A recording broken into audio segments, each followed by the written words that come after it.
Hey, welcome to Film Fanatics. My name is Dan. My name is Justin. And I'm Joe. This week, we've got the latest horror thriller hit, Don't Breathe, one of the first big Oscar buzz films of the year, Hell or High Water, and the improvisational comedy Don't Think Twice. So, Joe, we're going to kick it off with Don't Breathe, a huge opening weekend for this, $26 million. One of the few original titles to be number one this summer. All right, well, Let's hear about it. Yeah. Holding my breath for it. Now we're ready. Just to get in there's definitely a lot of hand covering in the movie. There is. And the poster. The poster does not lie about this one. Just watch out for no false advertisements to be found here. Glass, creaking floors, So that's definitely something. I mean, the director of the Evil Dead remake brought us something more original this time. Brings us this new horror movie. Pretty basic. These three friends who desperately want to get out of Detroit for various reasons attempt to break into this blind man's house because they believe he has a fortune there, but they only become trapped inside, and they find out that the old man, though he is blind, he's an Army veteran, and he might be more dangerous than they suspected originally. And that's basically the movie.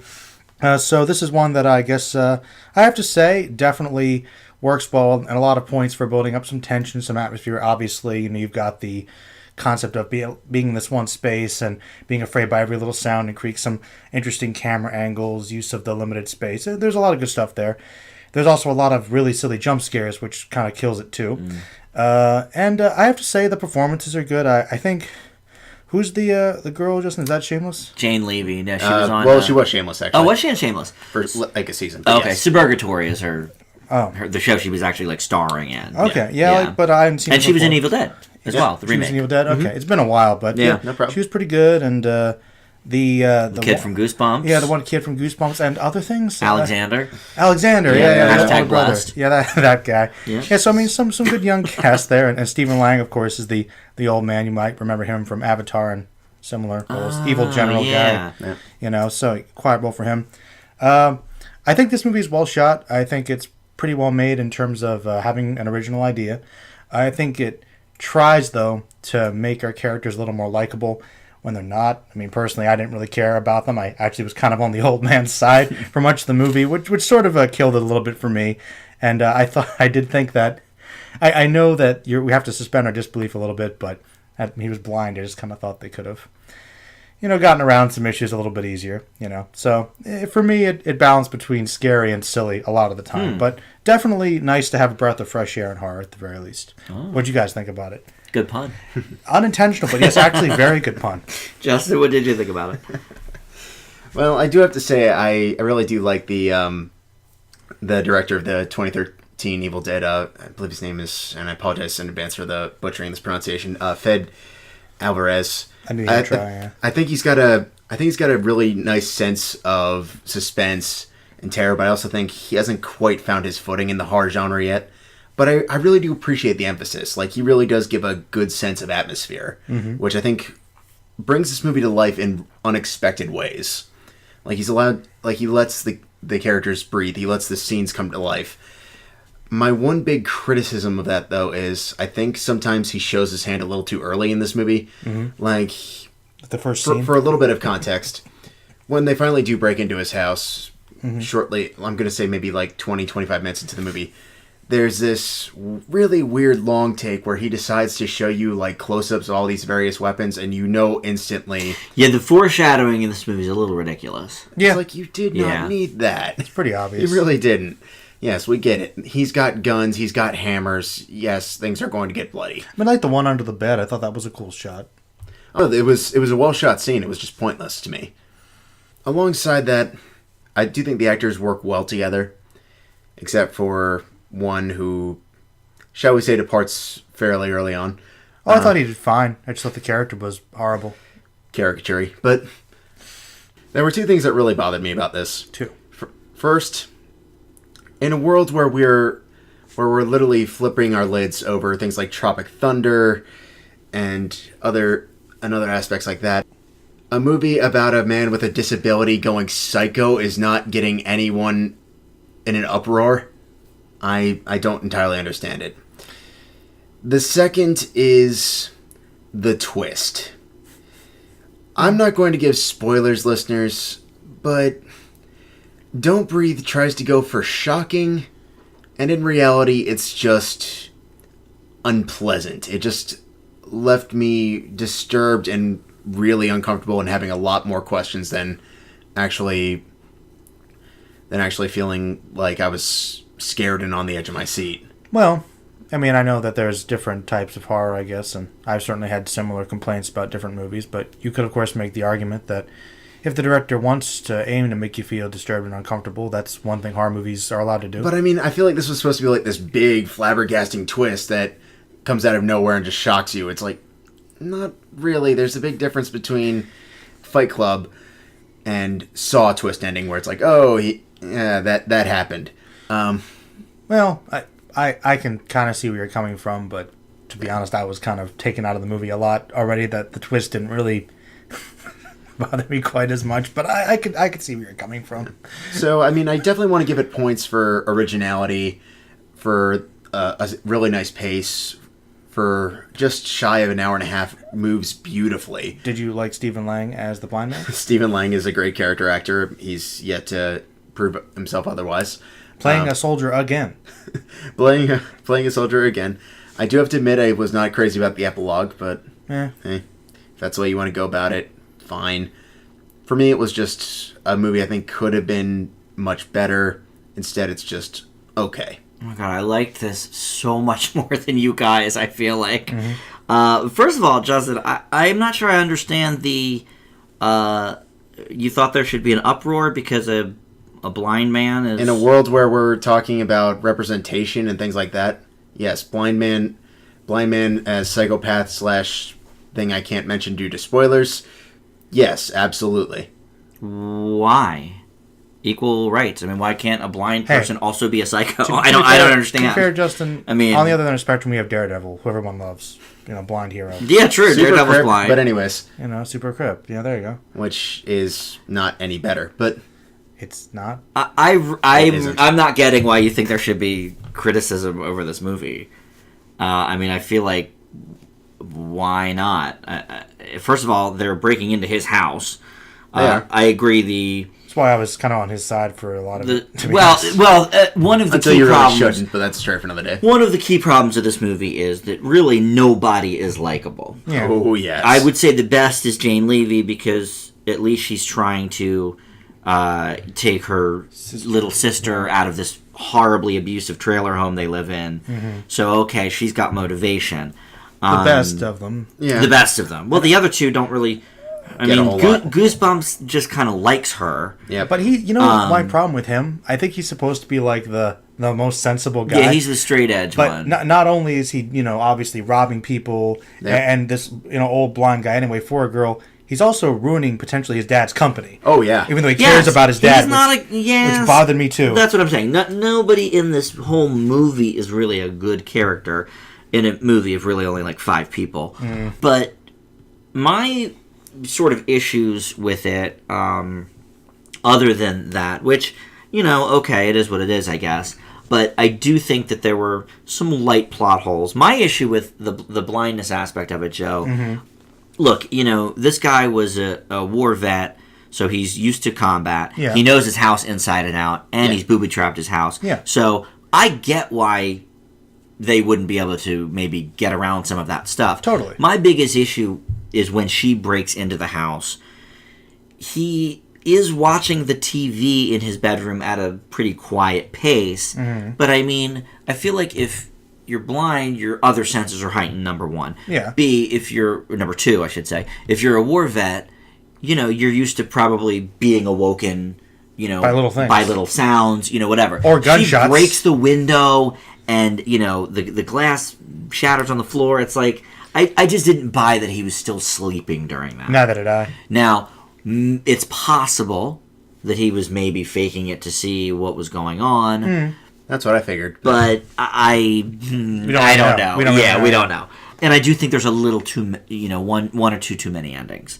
There are a couple endings. So that I didn't love, but I thought the lighting was really great, especially in that 5 or 10 minute clip where he killed the power and the kids trying to rob him were like in the dark. I thought the camera work there was really good. Yeah, I hated that. Did you? I thought it was great. It was like they went from really solid camera work to, hey, the lights are out, and now we're going to switch randomly to looking like we're holding handhelds for virtually no reason. Well, There's no other way to see. It was their sort of perspective. I mean, I thought it was actually really well done. It's kind of cool. I did prefer the lighting before, though. I agree with Justin there.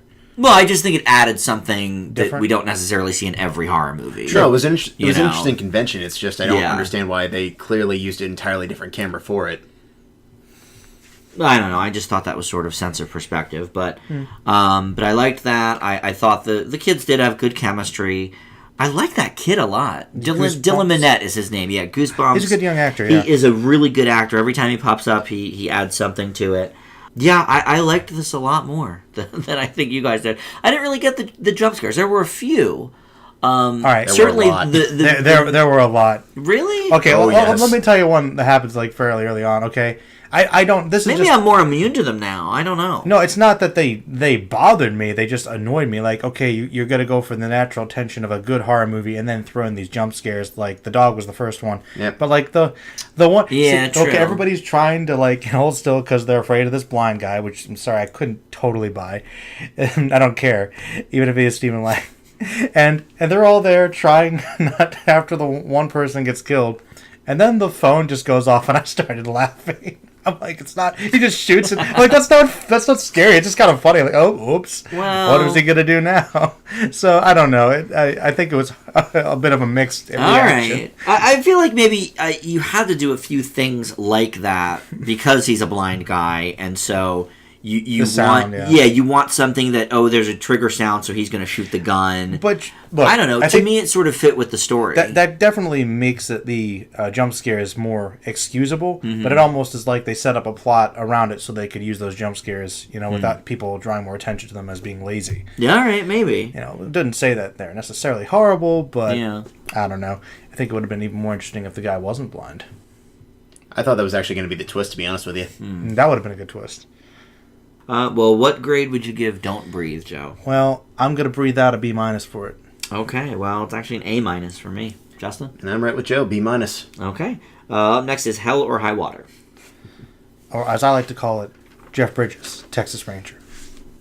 Chris Pine and Ben Foster play Toby and Tanner Howard, two brothers who decide to rob the same bank that has been making their lives miserable for years. Their actions draw the attention of soon-to-be-retired sheriff, draw the attention of a soon-to-be-retired sheriff, played by Jeff Bridges, and his partner, played by Gil Birmingham, who investigate the scene to find the patterns to their schemes and bring them to justice. Now, listeners, you've seen Hell or High Water before. I won't say you've seen it done better, but I feel like with every familiar story, there's a big question that has to be posed, and that is, what's the spin? What's this bringing new to the table? That's adding some sort of originality, some sort of compelling angle to this. I will say Hell or High Water has an angle. The problem is I feel like they bring it in way too late. I wouldn't say an angle. I'd say more of a straight, wide shot of the landscape. Personally. In a potential concept that we can't say on Film Fanatics. But Yeah, exactly. Go on. no. What saves it until that point, though, is really the performances. I think Chris Pine really steps out of his comfort zone to play one of the more the voice of reason amidst the two brothers. They have a really solid chemistry, and the actual robberies themselves are fairly intense. The problem is, really, until we about halfway through the movie, it's incredibly by the numbers, and the writing ranges from really, really sharp to generic crime thriller, and it'll jump between the two at a moment's notice. Fortunately, once things get moving on around the halfway point, it starts picking up and you can really appreciate it, and then comes the incredibly generic, hokey Hollywood ending, which just felt like there had to have been a better way to pull it off. For me, it's a really solid thriller, definitely one of the better watches of this summer, in a really, really, really miserable year for movies, that I feel like is good but could have been really, really great. I'm curious to see what you guys thought about it. I feel like I'm in another world. I loved this movie. I didn't think there was, like, a flaw to be had. Yeah, the storyline is very basic, but I mean, I think the performances are fantastic. It's Bridges best performance in I don't know how long. I didn't think ironically for a slow drawing Southern Texas Ranger, his garble isn't actually as bad as it probably should have been for this character. It's a little garbly. I was going to say, he's definitely garbly. But compared to R.I.P.D. or The Giver, I could understand what he was saying. I know he said he was the giver. I'm a giver. I mean, but here he wasn't even as garbly, which I thought was good. I thought Chris Pine was outstanding. I really liked the way... Justin, you said he's stepping out of his comfort zone. I mean, he really is. We know him most for Captain Kirk, but even on top of that, The Finest Hours. And he's usually the hero of the story. Yeah, the cut guy. Yeah, very clean cut. And here I think he definitely showed us something new. Ben Foster I see pop up all the time. I can't put my finger on where I know him from most. Lawless, did you say? Mm-hmm. I don't really remember him in Lawless. I'm sure he was if you say he was, but... he's somebody I know I've seen many times over. Was he in 999? Was he one of those people? I wouldn't rule it out. Yeah, that big cast. But I thought he was excellent as well. And I agree, the robberies were intense. I thought they were realistic. I don't know. I mean, is it sort of a basic story? Sure. But I think everybody did a great job. I really liked the cinematography. The long shots when they're driving. I thought it was great. Joe, what'd you think? That was pretty good. Okay. You want to talk more about that, Joe? Yeah, well, I think that all right, on one hand, I thought the cinematography was great. Some beautiful shots. Mm-hmm. I also think that because there's a couple, too few of them, or too many of them, rather, it can get a little drawn out sometimes. So I think there were some pacing issues. I do agree that the robberies were great when they happened. Mm-hmm. And I will say that, Jeff Bridges, he did a good job, but I think it's very similar to pretty much a lot of his more recent Western performances. I've definitely seen him do better. Mm-hmm. But I think he's been phoning it in a lot lately. Okay, well, he has been phoning it in. He didn't this time, but I don't think that automatically means great Jeff Bridges. I just think it means good Jeff Bridges, which is which is fine. I'll give you. I can understand your relief that he wasn't terrible. Yeah, and you can understand him. Now, Chris Pine really impressed me though, because I thought that he, as you guys said, stepped out of his comfort zone. Played this really enriched, layered character, and I thought that. The crime story, it's pretty basic, but done before. We've actually seen a lot of similar movies over the past couple of years, trying to do the whole No Country for Old Men thing. It goes all the way back to freaking Butch Cassidy and the Sundance Kid. Standard modern Western sort of thing. Not bad. Definitely some stylistic elements are good, with the cinematography and the family element too. But I definitely felt like it was a story we've seen before. But I think that once it builds and you get towards the climax of the movie, it does have a sense of awesomeness to it that is difficult to ignore. But I think it takes a little while to get there. Okay. Boy, I was hooked right from the start. And I also really liked the ending. Justin, that was one of your sticking points. Oh my gosh. It ends on the most hokey, generic, cliche-ridden crime thriller ending you could possibly imagine. It's been done 8,000 times over. I think it had to be because everything up to that point was breaking up to that point. I mean, it's not like everything was quite as standard Hollywood up to that point, for a lot of the climax. I thought there was some interesting quite twists. a bit of it was. I mean, this movie. I don't want to say this movie was paint by numbers because it isn't. It really isn't. But it's just so overly familiar that you keep waiting for it to bring something new to the table, and it really takes about half the movie for it to even attempt to do something of that ilk. Maybe I don't see enough movies like this. I thought it was really good. It was good. It was a very good movie. It's still barely by the numbers. All right. Well, Joe, what would you give Hell or High Water? It was a lot better than I was expecting it to be. Give it a B+. Okay. Well, it's an A for me. A-. Okay. I almost gave it an A+, I'll be honest. Wow. I really did. I mean, it's good, but... All right, well, maybe I'm getting carried away. I don't know. I don't know. Meh. So Justin did say it, though. I mean, this has not been a great year for movies. That's what I'm feeling like. That's probably part of the reason I couldn't give it a B+. I mean, at this point in the year, it's like I've had only 2 or 3 A's or A pluses out of I don't know, well over 100 movies that we've reviewed. So I think I'm about same. Yeah, actually. I haven't given out too many A's either. Yeah. All right, well, finally we have Don't Think Twice, and this was written and directed by Mike Birbiglia, who we know from Sleepwalk with Me a couple of years ago on the show. Don't Think Twice stars the comedian as Miles, the aging leader of a New York City improv troupe who keeps waiting for his big break. And meanwhile, two of his other group members, played by Gillian Jacobs and Keegan-Michael Key, get auditions for the hottest comedy show on TV, Weekend Live. Plus, the troupe is getting kicked out of their performance space, so Miles must come face-to-face with some harsh realities. The rest of the actors in the troupe are Kate McCucci, Tammy Sager, and Chris Gethard.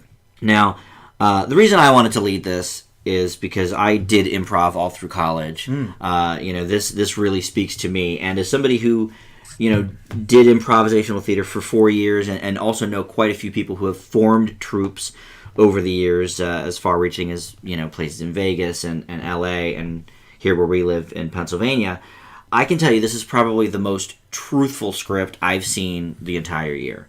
Mike Birbiglia obviously knows comedy. He was a stand-up comedian and still is. Oh, yeah. That's sort of what Sleepwalk with Me was based on.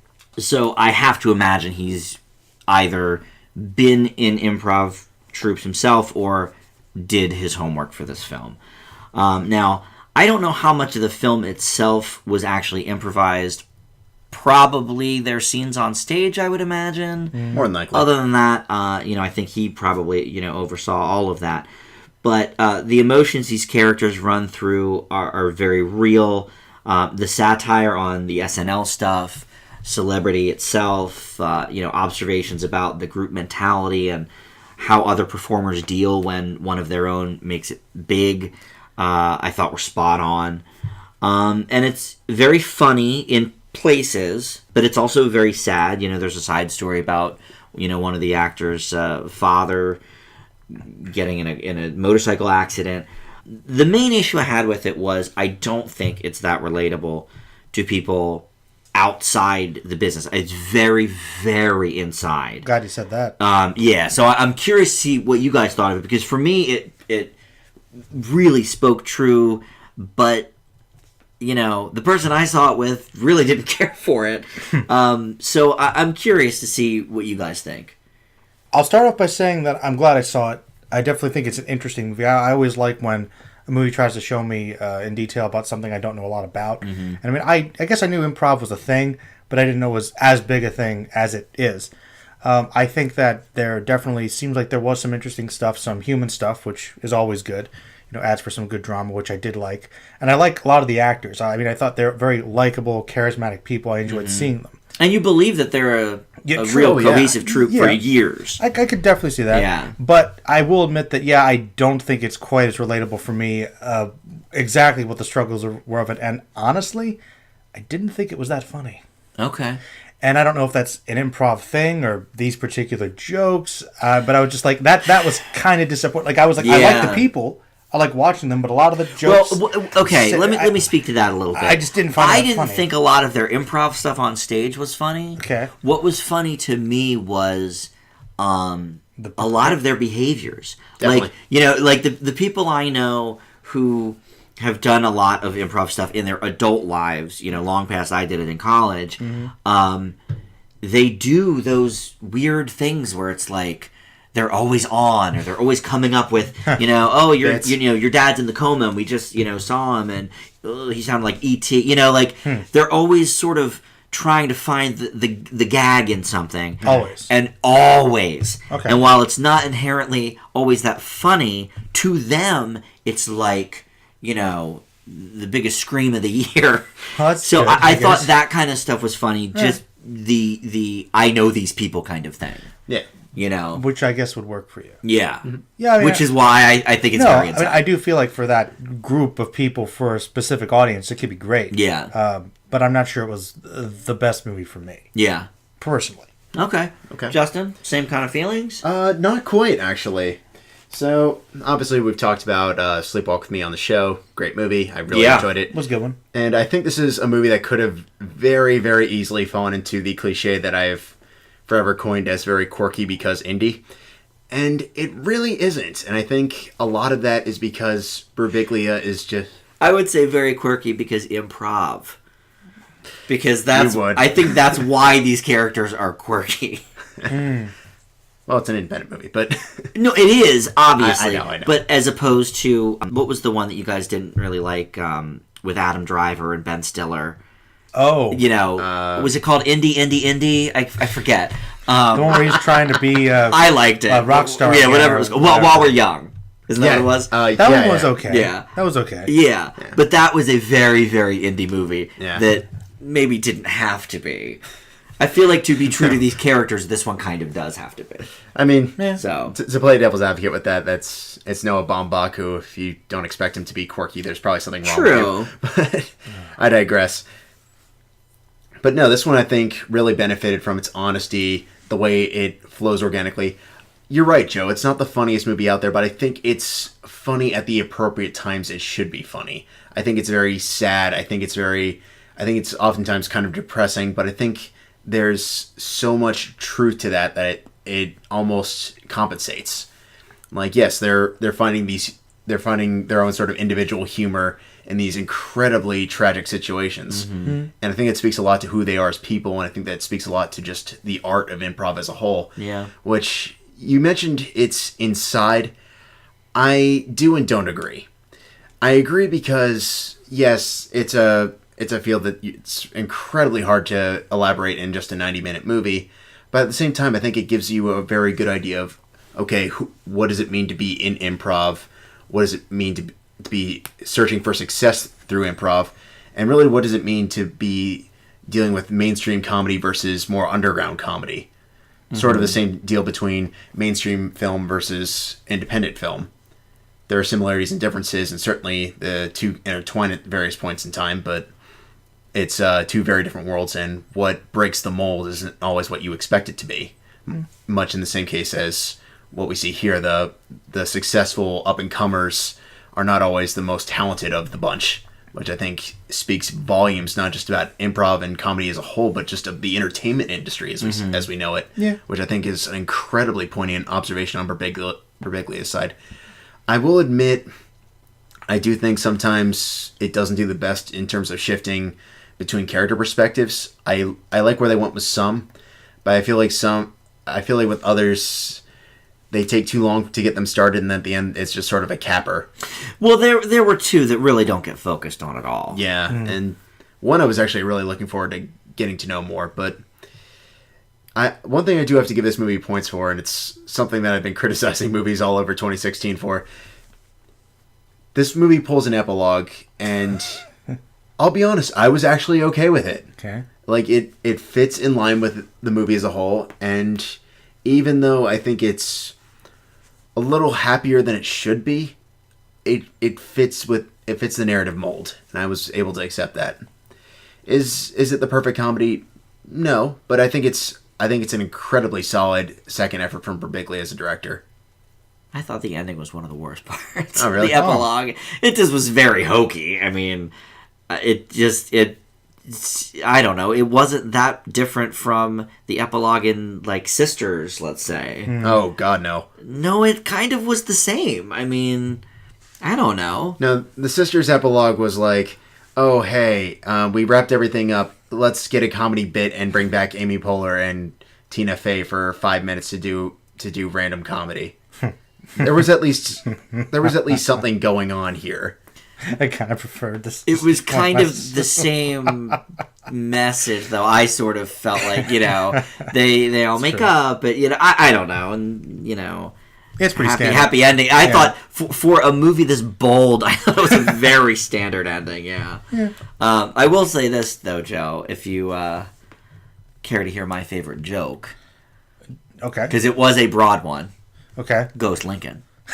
that was by far the best joke in the movie, and it was a very straight ahead comedy bit. Yeah, it wasn't. Yeah, so did you like that one? That was a good one. That was did enjoy it. I hoped. Yeah, yeah. I figured you would at least like the that. Liam Neeson bit wasn't too bad as well. I could relate to that. Yeah, true. The last 6 times my daughter was true. That wasn't too Yeah, bad. and that's some good jokes. I mean, look, Keegan Michael Key was in Mad TV, so that's the big SNL rival. So it makes sense that his character is the one that Is sort of breaks the mold and Yeah. moves forward. But all right, what'd you think? grade-wise? I thought it was pretty good, B+. Okay.